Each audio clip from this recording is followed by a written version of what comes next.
Welcome to icon politics. నిన్న Jaganmohan Reddy, Pulivendula MLA Jaganmohan Reddy press meet పెట్టి తాను చాలా మంచివాడినని, అది ఎవరు గుర్తించట్లేదని చెప్పి, అలాగే కొన్ని అంశాల గురించి అక్కడ ఈ అదాని కేసులో జరిగిన ఫ్రాడ్ స్కామ్ ఏదైతే ఉందో దాంట్లో నా పేరు లేదని చెప్పి ఆ, ఇంకా చాలా విషయాలు మాట్లాడారు. సో ఆ విషయాల గురించి ఇంకా క్లుప్తంగా చర్చించడానికి మనతో పాటు బహుజన్ జేఏసీ పోతులు బాలకోటే గారు మనతో పాటు ఉన్నారు. ఆయన అడిగి మిగతా విషయాలు తెలుసుకుందాం. నమస్తే సార్.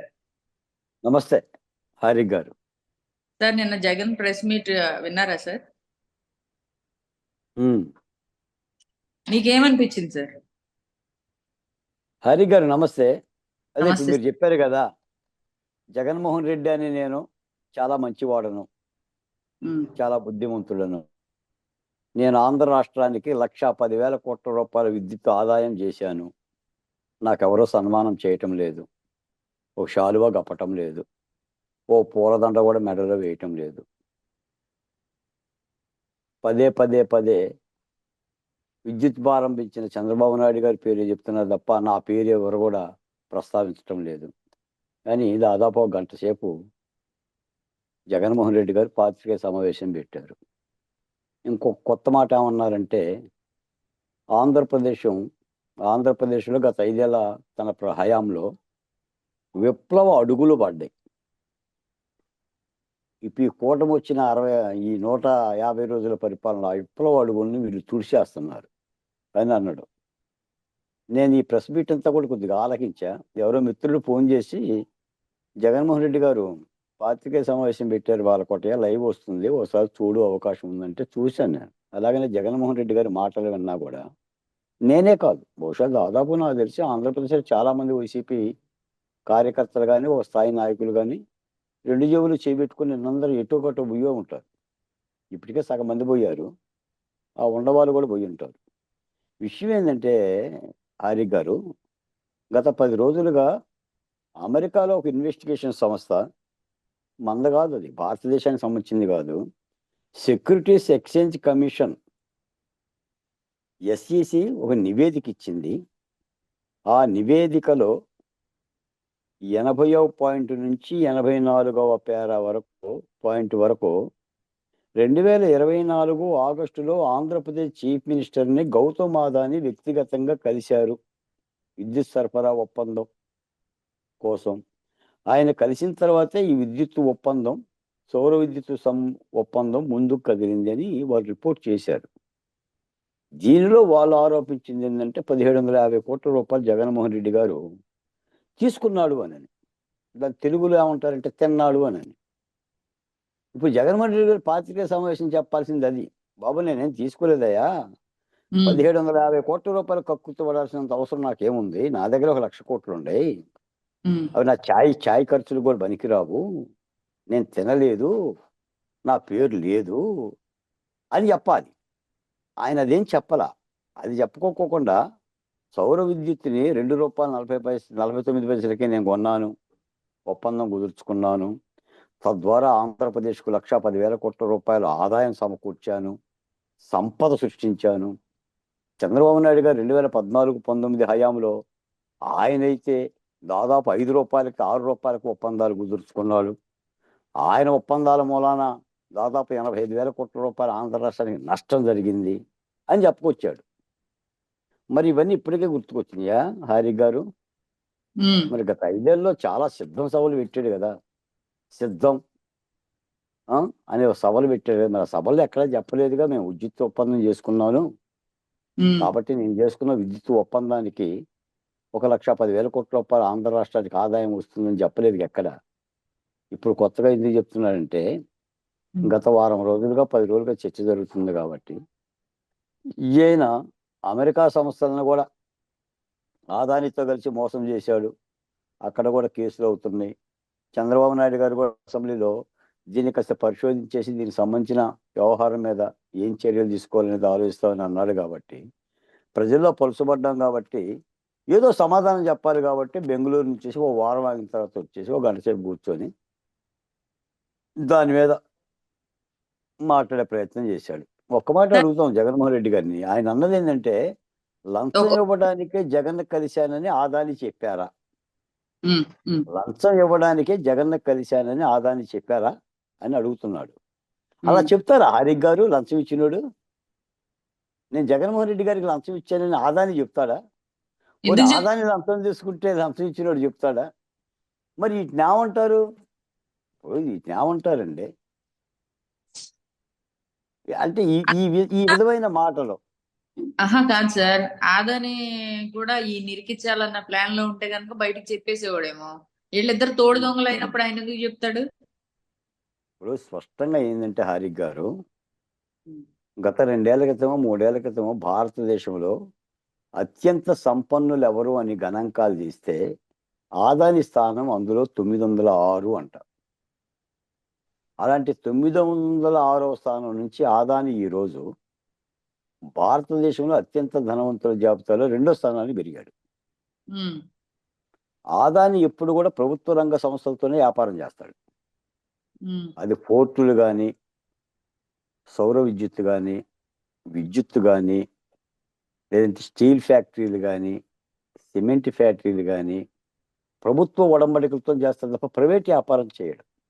ఉమ్, ఈయన అమెరికాలో నిధులు సేకరించి ఉమ్, నేను భారతదేశానికి సంబంధించిన ఈ సౌర విద్యుత్ సరఫరాకు సంబంధించిన ఆ సీకేతో ఒప్పందం కుదుర్చుకున్నాను. ఆ 5 రాష్ట్రాల్లో కూడా ఆంధ్రప్రదేశ్ ఒక రాష్ట్రం. ఆంధ్రప్రదేశ్లో జగన్మోహన్ రెడ్డి గారిని కలిశాను. ఎప్పుడు 2021 ఆగస్టులో. ఆయనకు 1750 కోట్లు ఇస్తున్నానని వాళ్ళు మాట్లాడుకున్న మాటల్ని ఆ రిపోర్ట్ తయారు చేస్తే దాని మీద అక్కడ ఇన్వెస్ట్ చేసే వాళ్ళందరూ కూడా అంతా బయటపడిపోయి అక్కడున్న ఇన్వెస్టిగేషన్ సంస్థ ఇవన్నీ కూడా కోర్టులో సబ్మిట్ చేసింది రాసి. అలా వచ్చింది పేరు అంతే తప్ప ఆంధ్రప్రదేశ్లో ఏ పత్రిక కానీ లేదా జగన్మోహన్ రెడ్డి గారు చెప్పినట్టుగా ఈనాడు, ఆంధ్రజ్యోతో, ఏబిఎన్లో, టీవీ5 ఆయన పేరుని ప్రస్తావించాల. అమెరికా సంస్థ ప్రస్తావించింది. దానికి ఈయన ఈ పత్రికల మీదను ప్రతిపక్షాల మీద నిందిస్తున్నాడు. మళ్ళీ పైగా ఏమంటున్నాడు, 100 కోట్ల రూపాయలతో నేను ఈనాడు, ఆంధ్రజ్యోతికి నేను పరువు నష్టం దావా వేస్తాను అంటున్నాడు. ఇది మరీ దారుణం. నేనైతే ఒక పెద్ద మాటలోనే బోన్లే కానీ రేవంత్ రెడ్డి ఈ మధ్య ఒక మాట అన్నాడు, పరువున్నోడే పరువు నష్టం దావా వేస్తాడు. ఉమ్. పరువు లేనోడికి, బరువు లేనోడికి పరువు నష్టం దావా వేసే అర్హత ఏముంటుందన్న సంగతి కోర్టుకు తెలియదా అని అన్నాడు. నేను జగన్మోహన్ రెడ్డి గారికి పరువు లేదనే మాట నేను అనలే కానీ ఆయన ఒక పత్రిక అధిపతి. ఆయనకు ఒక పత్రిక ఉంది. దాదాపు 40-30 ఛానళ్ళు ఉన్నాయి. సోషల్ మీడియా ఉంది. ఇన్ని ఉంచుకొని కూడా పత్రికలు బెదిరిస్తున్నాడు. నిన్న షర్మిలారెడ్డి గారు కూడా అన్నారు, ఈ ఆదాని విషయంలో జగన్మోహన్ రెడ్డి గారి మీద విచారణ చేయాలి, సిబిఐ ఎంక్వైరీని చేయాలి అని. కాబట్టి మరి నాకు తెలిసి అయితే నేనేదో అభియోగ పత్రాల్లో నా పేరున్నట్లు FBI, ఈఎస్ఈ మీకు ఫోన్ చేసి చెప్పిందా? నేను ఇక్కడ ఒక కేసులో సిఐడిలో నేను కూడా పెడతాను బైడెన్ పేరు లేదా ట్రంప్ పేరు అని. ఏదో ఇప్పుడు ఈ నింద నుంచేసి ఎలా తప్పించుకోవాలని చెప్పేసి అని మాట్లాడుతున్నట్టుగా ఉంది. పైపచ్చి దానికి తోడిందంటే రాష్ట్రం అంతా కూడా చాలా అభివృద్ధి చేశాను అన్నాడు. నేను ఒక మాట అడుగుదాం, మీకు ఒక మాట గుర్తు చేస్తా. నేను ఆంధ్రప్రదేశ్లో ఆర్థిక సంపద పెంచాను అంటున్నాడు ఆయన. ఆయన చెప్పిన మాట ఏంటంటే, చంద్రబాబు నాయుడు గారు చెప్పినట్టుగా నేను ఆంధ్రప్రదేశ్లో 14 లక్షల కోట్ల రూపాయలు అప్పు చేయలేదు, అసెంబ్లీలో చెప్పినట్టుగా 9 లక్షల కోట్ల రూపాయలు అప్పు చేయలేదు, 6,50,000 కోట్ల రూపాయలు నా హయాంలో అప్పు జరిగిందని చెప్పిండు ఆయనే. మరి 6,50,000 కోట్ల రూపాయలు అప్పు జరిగిందని చెప్పిన జగన్మోహన్ రెడ్డి గారు ఆంధ్రప్రదేశ్ సంపద ఎట్ట సృష్టించాడు? ఏడదొచ్చింది సంపద? మరి రాజధాని లేదు కదా. ఏ సంపత్తో ఆయన పోలవరం కట్టాడు, ఏ సంపత్తో అమరావతిలో పెట్టాడు? ఏముంది చెప్పండి? అమరావతిలో పెంచిన చెట్లకే ఈ ప్రభుత్వం 36 కోట్ల రూపాయలు ఖర్చు పెట్టింది కదా. అందుకని నాకేమనిపిస్తుందంటే ఆరి గారు, జగన్మోహన్ రెడ్డి గారికి ఇప్పుడేం అర్థం కావడం లేదండి ఆయనకి. ఎప్పుడైతే 11 సీట్లు రావడం, చాలా మంది నాయకులు, రాజ్యసభ సభ్యులు, ఎమ్మెల్సీలు, ఎమ్మెల్యేలు ఆయన్ని వదిలేసి వెళ్ళిపోవటం, ఆఖరికి చెల్లెలు షర్మిలారెడ్డి గారు కూడా ముందు పోటు, వెనక పోటు, పక్క పోటు పొడవటం, మొత్తం ప్రతిపక్ష పార్టీలకు 164తో వాళ్ళు ఒక దేదీప్యమానంగా ఉండటం, ఈయన చేతుల్లో దెబ్బతిన్న deputy speaker Raghuramakrishnaraju deputy speaker అవ్వటం, లేదా స్పీకర్గా అయ్యన్న పాత్రుడు స్పీకర్ అవ్వటం, ఇవన్నీ చూసి అసెంబ్లీకి కూడా ఎలా బుద్ధి కాకపోవటం, ఆగిపోవటం. అసెంబ్లీకి వెళ్ళలేడు. అసెంబ్లీకి వాళ్ళు ఎదురుగా నిలబడ్డాడు. ఈ నేపథ్యం అంతా చూసుకొని ఆయనకి ఏం చేయాలో అర్థం కాక నాకు తెలిసి ఒక మానసికమైన ఆవేదనలో ఉండి, అంటే నా మాటలో చెప్పాలంటే చిన్న మెదడు చితికిపోయి పెద్ద మెదడు కూడా మొద్దుబారిపోయి ఏం మాట్లాడుతున్నానో అర్థం కాని పరిస్థితిలో మాట్లాడిండు. అంతకుముందు ఈయన చాలా అబద్ధం చెప్తున్నాడు. అసలైతే గుజరాత్లో రూపాయి 19 పైసలే. దానికి ముడుపులు తీసుకున్న మాట యథార్థమా కాదా? ఇవన్నీ కూడా తేటతెల్లం చేయకోకుండా ఇంకో మాట కూడా అన్నాడు ఆయన.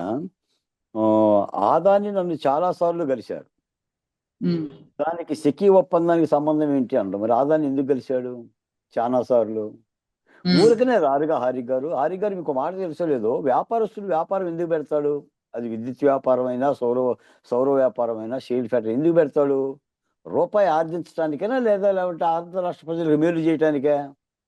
ఆర్జించడానికి మరి అసలు ఆ సౌర విద్యుత్తుని ఫ్రీగా ఎలా ఇస్తారండి, ఉచితంగా ఎలా ఇస్తారండి, తక్కువ ధరకి ఎట్టిస్తాడు? ఇప్పుడు ఎవరు కూడా సౌర విద్యుత్ తీసుకోవటం లేదని చెప్పేసి ఆ సీకే చెప్పటం మూలాన, సంస్థ చెప్పటం మూలాన ఈయన నేను తెస్తాను కస్టమర్లు అని చెప్పేసి ఆయా రాష్ట్రాలతో మాట్లాడుకొని ఆదాని గారు ఏర్పాటు చేసుకున్న ఇది సరే. ఇక్కడ విషయం ఏంటంటే ఒక జగన్మోహన్ రెడ్డి గారే కాదు, ఇప్పుడు ఆదానిని కూడా విచారించాలి ఒక విధంగా చెప్పాలంటే. ఇప్పుడు అదంతా కేంద్ర ప్రభుత్వంతో కూడా సంబంధం కలిగిన వ్యవహారం కాబట్టి మోడీ గారు కూడా సాధారణంగా అనేది ఏంటంటే ఆదాని మోడీ గారి మనిషి అని అంటారు. మరి ఆ మోడీ గారు కూడా ఆదానిని కూడా విచారించే విధంగా చెయ్యాలి. ఈ జగన్మోహన్ రెడ్డి గారికి సంబంధించిన వ్యవహారం కూడా రాష్ట్ర ప్రభుత్వం తేల్చాలి. గత 2 రోజులుగా పార్లమెంట్ ఉభయ సభలు కూడా స్తంభించిపోతున్నాయి ఆదాని మీద చర్చ చేయాలని. ఎక్కడ కూడా కేంద్ర ప్రభుత్వం చర్చకు కూడా అనుమతించట్లేదు. అందుకని ఒక పెద్ద అంశం ఇది. ఎంత అంశం అంటే ఆంధ్ర రాష్ట్రం పరువుని, భారతదేశ పరువుని అమెరికా వీధుల్లో తాకట్టు పెట్టిన అగౌరవమైన చేష్ట ఇది. దీన్ని చాలా సీదాగా చూస్తున్నారు చాలా మంది. ఇది 1750 కోట్ల రూపాయలకు సంబంధించిన అంశమే కాదు, దేశవ్యాప్తంగా ప్రపంచవ్యాప్తంగా కూడా భారతదేశ పరువు పోయింది. ఒక రాష్ట్ర ముఖ్యమంత్రి ఇలా 1750 కోట్ల రూపాయలు లంచం తీసుకుంటాడా? లంచం తీసుకొని ఒప్పందాలు చేసుకుంటారు అని అంటే రేపొద్దున ఏ ఇన్వెస్టర్లు రారు. కాబట్టి ఇది ఒక సీరియస్ అయిన అంశం. మరి ప్రభుత్వాలు ఎందుకు తాత్సారం చేస్తున్నాయో, నమ్మకం నీరెత్తున్నాయో నాకు తెలియదు. కానీ జగన్మోహన్ రెడ్డి గారు ఏదో అనుకుంటున్నాడు దీని నుంచి ఏదో బయటపడదామని. ఎట్టి పరిస్థితుల్లో ఈ అపవాదు నుంచి అయితే బయటపడదు. ఇది ప్రజల్లోకి వెళ్ళిపోయింది.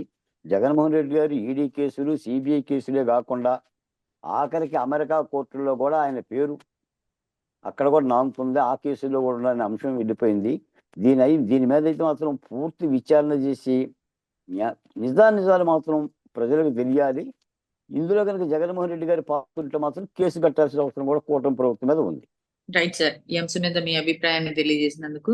తిరిగి మరొక అంశంతో మళ్ళీ కలుద్దాం సార్. Thank you.